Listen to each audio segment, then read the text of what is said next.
सास का घूंघट पार्ट 4। अब तक हमने देखा कि देविका के ससुराल के आदमी औरतों को घर के अंदर नहीं आने दे रहे हैं। देविका उन्हें पुलिस में जाने की धमकी देती है, जिससे पूरे गांव में अफरा तफरी मच जाती है। तभी गांव का एक आदमी सरपंच को बुलाकर ले आता है।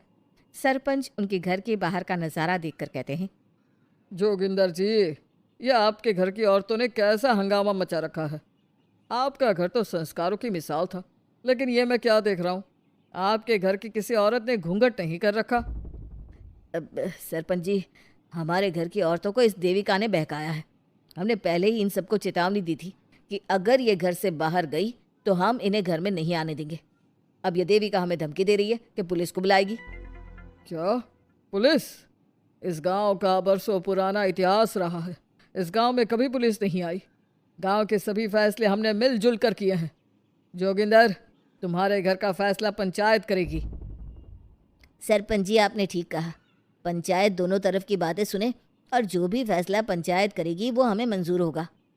तो ठीक है, आज दोपहर को सभी गांव की चौपाल पर इकट्ठा होंगे और वहीं तुम्हारे घर का फैसला होगा। सरपंच वहां से चला जाता है। घर के आदमी घर के अंदर जाकर दरवाजा बंद कर लेते हैं और घर की औरतें वहीं घर के बाहर पेड़ के नीचे बैठ जाती हैं। तभी विमला कहती है, देविका बहू, तुम्हें भूख लगी होगी ना? नहीं माँ जी, मुझे भूख नहीं लगी, मैं ठीक हूँ। बहू, तेरा बच्चा छोटा है अभी, तुझे भूखा नहीं रहना चाहिए। वीना, सुजाता, जाओ पास में जो पंडित जी का बाग है ना, वहाँ से कुछ फल तोड़ लाओ। वीना और सुजाता पास के बगीचे से खूब सारे फल तोड़ कर ले आती हैं। सभी औरतें फल खाती हैं। तभी देविका कहती है, आप सब घर से बाहर निकली, घूंघट उतार दिया तो इन मर्दों की इज्जत चली गई, लेकिन हम सब घर के बाहर भूखे प्यासे बैठे हैं। इस बात पर इन अहंकारी मर्दों को शर्म क्यों नहीं आ रही? हाँ देविका, तुम ठीक कह रही हो। अगर हम मर भी जाए ना, तब भी इन मर्दों के लिए इनके बनाए गए नियम कानून ही अहम रहेंगे, हम नहीं। सुजाता भाभी, मुझे तो सबसे ज्यादा सचिन पर गुस्सा आ रहा है। उसने मुझसे लव मैरिज की थी, क्या क्या वादे किए थे कि मेरा साथ कभी नहीं छोड़ेगा, और आज उसने मेरा साथ छोड़ दिया। अपने बच्चे को एक बार भी नहीं देखा उसने। देवी का वो शुरू से ही ना डरपोक रहा है, लेकिन इन सारी बातों को छोड़ो। मुझे तो इस बात की चिंता हो रही है कि पंचायत में न जाने क्या फैसला होगा। पता नहीं वो इंसाफ करेंगे भी या नहीं। वीना दीदी, आपको अभी भी पंचायत से इंसाफ मिलने की उम्मीद है? अगर इस गांव की पंचायत में सच में इंसाफ करने की भावना होती तो सरपंच जी अभी हमें घर के अंदर जाने देते। देखा नहीं कितना जहर उगल कर गए हैं हमारे खिलाफ। तो बहू, अब हम क्या करेंगे? पंचायत तो हमारे खिलाफ ही फैसला सुनाएगी। पहले तो हम अपनी सारी बातें रखेंगे। अगर ये लोग नहीं माने तो आपको वही करना होगा जो मैं कहूँगी। लेकिन एक बात आप याद रखना, किसी भी सूरत में हम झुकेंगे नहीं, क्योंकि हम सही हैं। देविका सभी औरतों को समझा रही थी। तभी वहाँ एक गांव वाला आता है। आप सभी को पंचायत में बुलाया है। उस गांव वाले की बात सुनकर सभी औरतें पंचायत में पहुंचती हैं।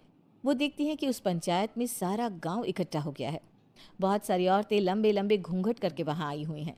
तभी पंचायत की कार्यवाही शुरू की गई और घर के आदमियों से पूछा गया कि वो घर की औरतों को घर में क्यों नहीं रखना चाहते। हमारे घर की औरतें ना तो घूंघट उतारती है और ना ही किसी डॉक्टर से इलाज करवाती है, और हमारे मना करने के बाद भी इन सब ने घर से बाहर कदम रखा, हमसे ऊंची आवाज़ में बात की।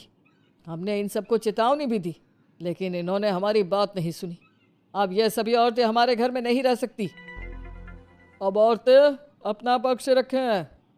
ये कानून की किस किताब में लिखा है कि औरतों को घूंघट करना चाहिए? और अगर मेरे ससुराल की औरतें मुझे डॉक्टर के पास ना लेकर जाती तो ना मेरा बच्चा जिंदा बचता और ना ही मैं।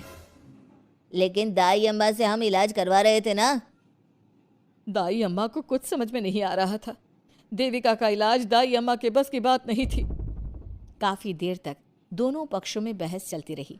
दोनों एक दूसरे पर आरोप प्रत्यारोप लगाते रहे, लेकिन दोनों पक्षों की बात सुनने के बाद पंचायत ने जो फैसला लिया उसके लिए तो देविका पहले से ही तैयार थी। दोनों पक्षों की बात सुनने के बाद पंचायत ने यह फैसला किया है कि सारी गलती महिलाओं की है। अगर वो अपने अपने पतियों से माफ़ी मांग लेती है और वादा करती है कि भविष्य में कभी ऐसी गलती नहीं दोहराएंगी, तो वो घर के अंदर प्रवेश कर सकती हैं। हमें पंचायत का फैसला मंजूर नहीं है। हमने कोई गलती नहीं की जो हम माफ़ी मांगे। और किस बात का वादा करें हम? हमने देविका की जान बचाई है, तो आप हमसे भविष्य में किसी की जान ना बचाने का वादा ले रहे हैं क्या?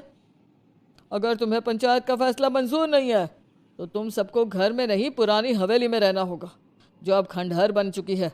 यह खंडहर तुम्हारे घर के सामने ही है। सरपंच जी, आपका फैसला सही नहीं है।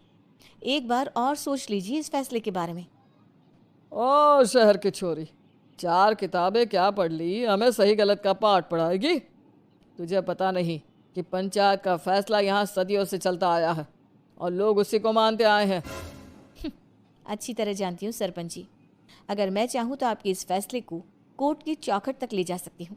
पुलिस को बुलाकर अभी घर के अंदर जा सकती हूँ। पंचायत और घर के आदमियों की शिकायत पुलिस में कर सकती हूँ और अपने बच्चे को उसका हक दिलवा सकती हूँ। लेकिन नहीं, मैं ऐसा नहीं करूँगी। मैं उसी खंडहर में रहूँगी और इस गांव के आदमियों को दिखा दूंगी कि औरत खंडहर को भी महल बना सकती है, और वो भी बिना किसी आदमी की मदद के। सारे गांव की औरतें देविका की बातें सुनकर हैरान हो जाती है। उनका जीवन घूंघट और घर के 4 दीवारी के बीच में ही था। कोई औरत अपने हक के लिए पंचायत से भी टकरा सकती है, ये बात उन्होंने पहली बार सुनी थी। अब देविका घर की औरतों के साथ खंडहर में चली जाती है।